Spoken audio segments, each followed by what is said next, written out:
Alright, this video I'm going to speak about the Chicago gun laws. I'm just going to state what I've learned. I don't know everything. The laws are always changing, and you'll see, when you talk to police officers, not all of them are on the same page. A lot of them are arguing amongst each other what's against the law and what's not against the law. Even lawyers argue back and forth of what you can and can't do. There's just a lot of things, and like I said, laws keep changing, and that makes it very dynamic, so you got to be up to date with all these changes. But as far as what I know now, Chicago's probably the toughest, has the toughest gun laws in every single state in the country. It's probably, I think, the last state to finally allow the concealed carry, whereas most of every single state, they had concealed carry for like the longest. Something like, a state like Indiana had concealed carry for like the longest, from what I know. And states like Texas, I believe, have open carry, and that, gun is just a big part of that state. Guns are nothing new to that state, but Chicago, it's a huge thing to have concealed carry. Not too long ago, they tried to ban handguns in all of Chicago, so I heard that they were basically getting search warrants and going into people's homes and confiscating their handguns. So they tried to ban handguns in Chicago everywhere. But then the NRA, the National Rifle Association, fought really hard to basically give Chicago, the Second Amendment rights, basically to defend yourself, to basically the right to bear arms and defend yourself. So basically, before this concealed carry license, you're allowed to have guns in your home, but certain suburbs would allow handguns. But then back then, there were no handguns allowed in Chicago, but I believe there were rifles and shotguns that were allowed. So you're allowed to have it in your home. The guns are allowed in your home and in your place of business, as long as you get a FOID, which is a Firearms Owner Identification.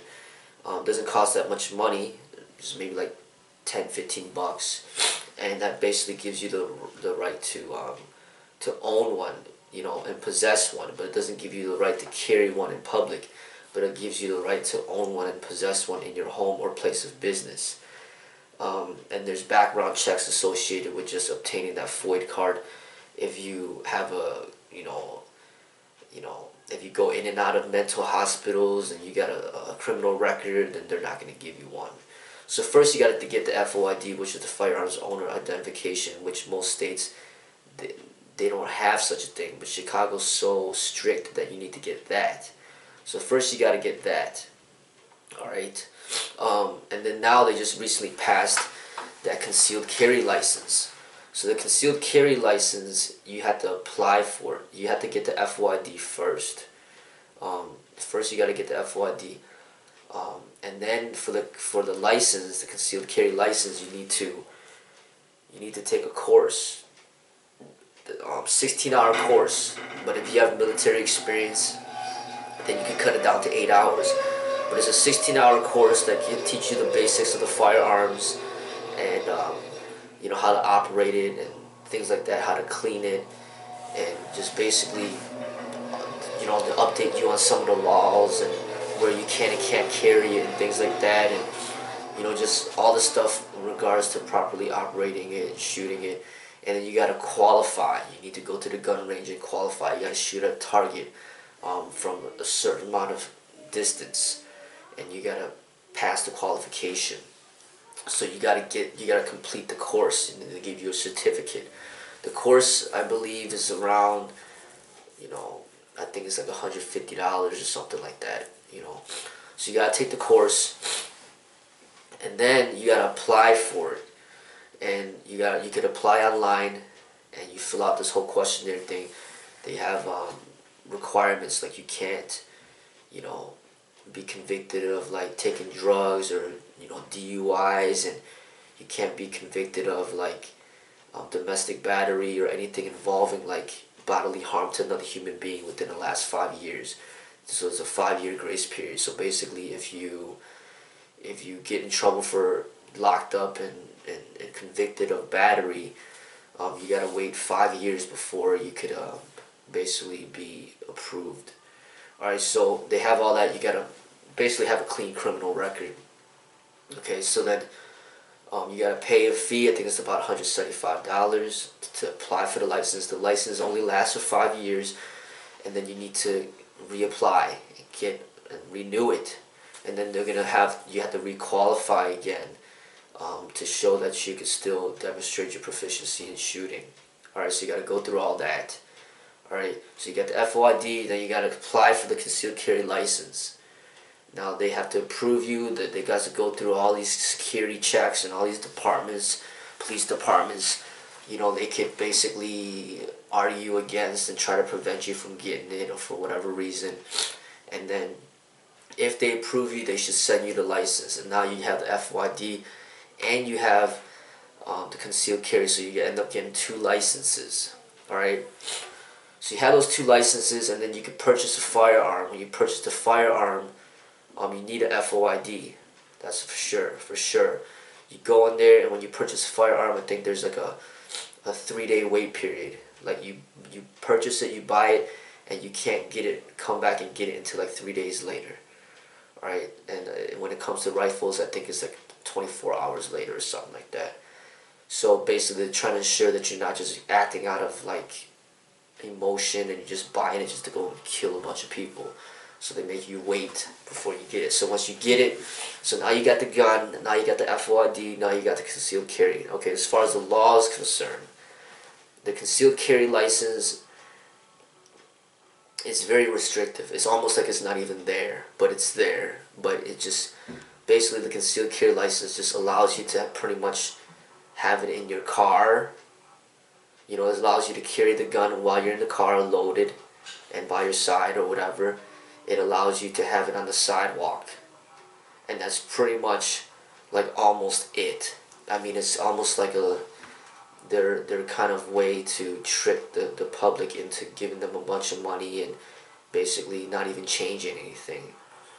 There's a lot of restrictions. So you could essentially be a law-abiding citizen that's armed lawfully, but then, you know, you go into one place and then all of a sudden you're considered a criminal. So basically you have the gun with you, you know, it's loaded.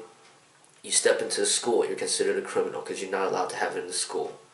You step into the hospital, you're not allowed to have it in there. You're considered a criminal. You're not allowed to have it in a bar. You know, you're not allowed to have it in a restaurant where they serve like, where over 70 or 60% of their profits come from alcohol. You're not allowed to have it in there. You're not allowed to have it on the train. You're not allowed to have it on the bus. You're not allowed to have it on like public events like the Taste of Chicago. You're not allowed to have it in like sporting events like football games or basketball games. You're not allowed, obviously you're not allowed to have it in the courts. You're not allowed to have it, you know, and every single place of business can make their own restrictions that are even more like restrictive than what the law states. So basically the law says that you're not allowed to have it in the school, but you're allowed to have it in the car, locked away in the glove compartment in the parking lot of a school. That's what the law says.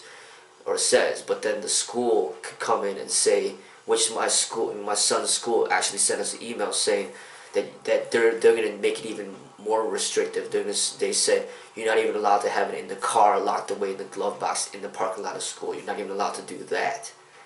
So if you have a place of business, the place of business could ban the guns. All they got to do is put a sign up on the door of the business and say that there's no guns allowed, and then you're not allowed to have it in there. So every Subway restaurant, they could just put the sticker up on there, and then you're not allowed to bring it in the Subway. Every McDonald's restaurant, they put the sticker on the door, you're not allowed to bring it in there.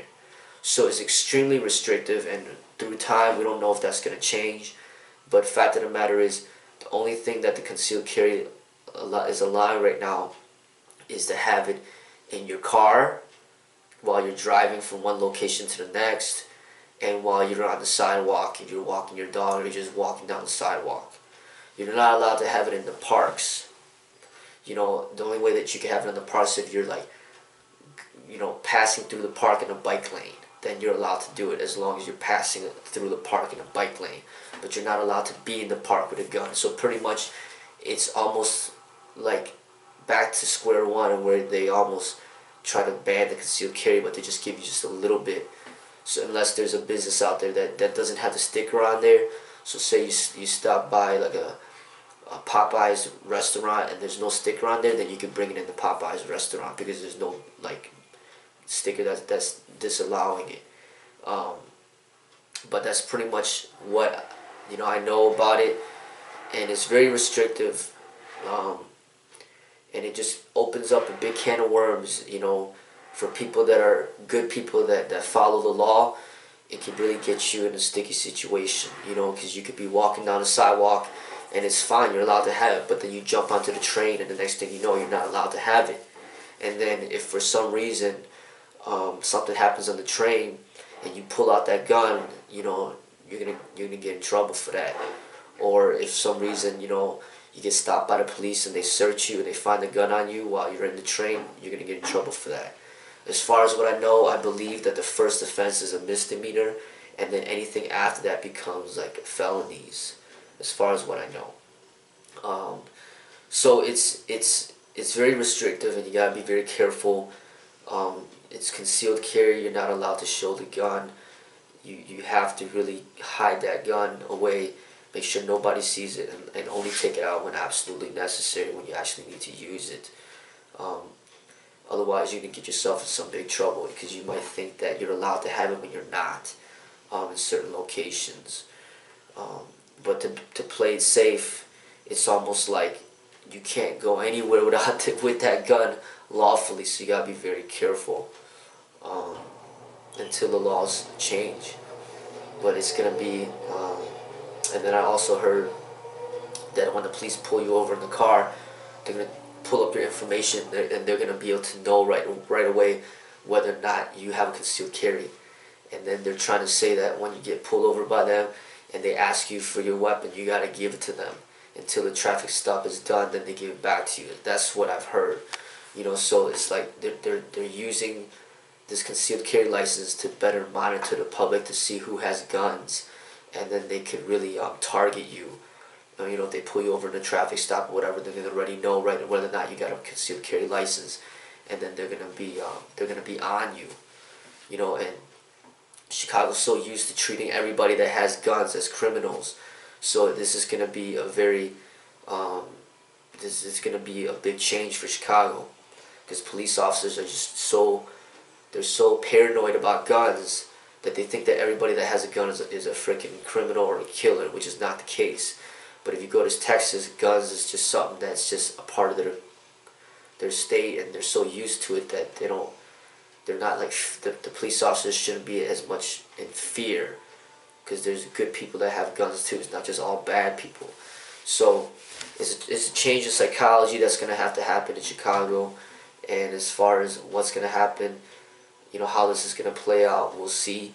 But people that plan to carry, what I recommend is don't tell anybody that you're carrying, like nobody.